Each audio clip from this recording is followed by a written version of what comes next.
네, 21대 대통령 선거가 이제 나흘 앞으로 다가왔습니다. 사전투표는 이틀째 이어지고 있는데요. 오늘 후보들의 주요 일정과 대선 이슈 짚어보겠습니다. 오늘의 대선 따라잡기 정주희 기자 전해주시죠.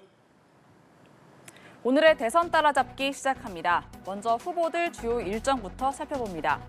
민주당 이재명 후보는 강원 춘천과 원주, 충북 충주에서 유세를 펼칩니다.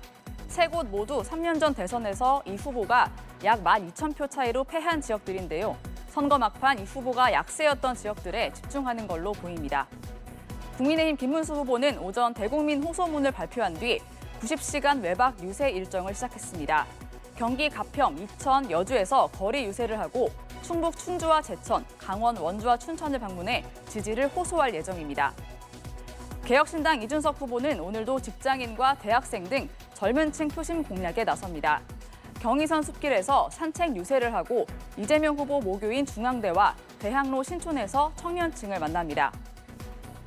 어제 사전투표율은 19.58%, 첫날 기준으로 지난 대선보다 높은 역대 최고 투표율을 기록했습니다. 박빙 대결이 펼쳐졌던 지난 대선 최종 사전투표율은 36.93%로 역대 최고였고 지난해 총선 사전투표율은 31.28%였습니다. 이번 대선 오늘 오전 10시 기준 사전투표율은 23.33%로 지난 대선 동시간대보다 높은 투표율을 기록하고 있는데요. 오늘 오후 6시 종료 이후 최종 사전투표율이 최고치를 경신할 가능성이 큽니다.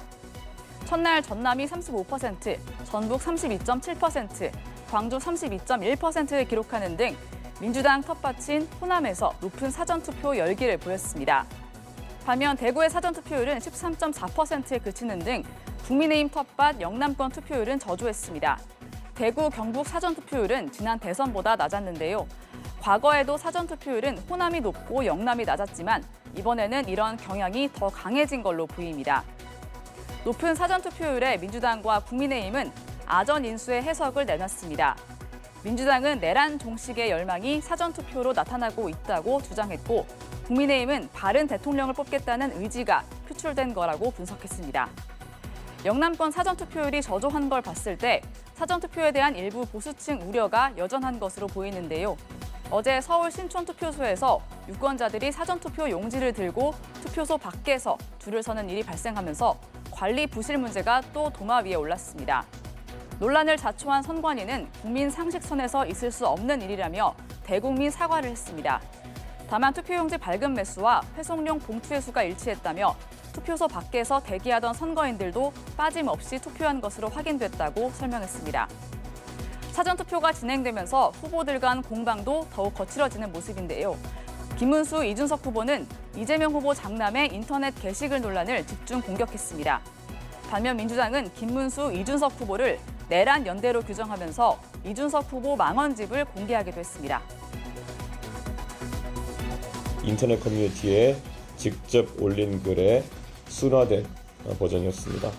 아들의 반사회적 행동 또한 사과는커녕 엉뚱한 것을 공격하고 있습니다. 내란 극복, 민생 회복에 대해서 또 국가의 운명에 대해서 좀 더 진지하게 고민하는 그런 선거가 되길 바랍니다.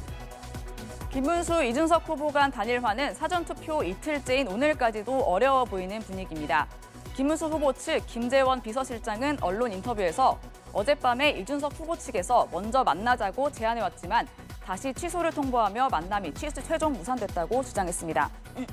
그러나 이준석 후보는 사실 무근이라고 일축했습니다. 국민의힘은 투표장에서 단일화해달라며 사표 방지 심리를 자극해 보수표 결집에 안티한 힘을 쓰는 모습인데요. 김문수 후보는 오늘 오전에 대국민 호소문을 발표하며 반 이재명 결집을 호소했습니다. 이제 나흘 뒤면 21대 대통령이 결정됩니다. 지난 한 달 동안 숨가쁘게 달려온 대선 따라잡기 오늘이 마지막 순서였는데요. 선택에 도움이 되셨길 바랍니다. 지금까지 대선 따라잡기였습니다.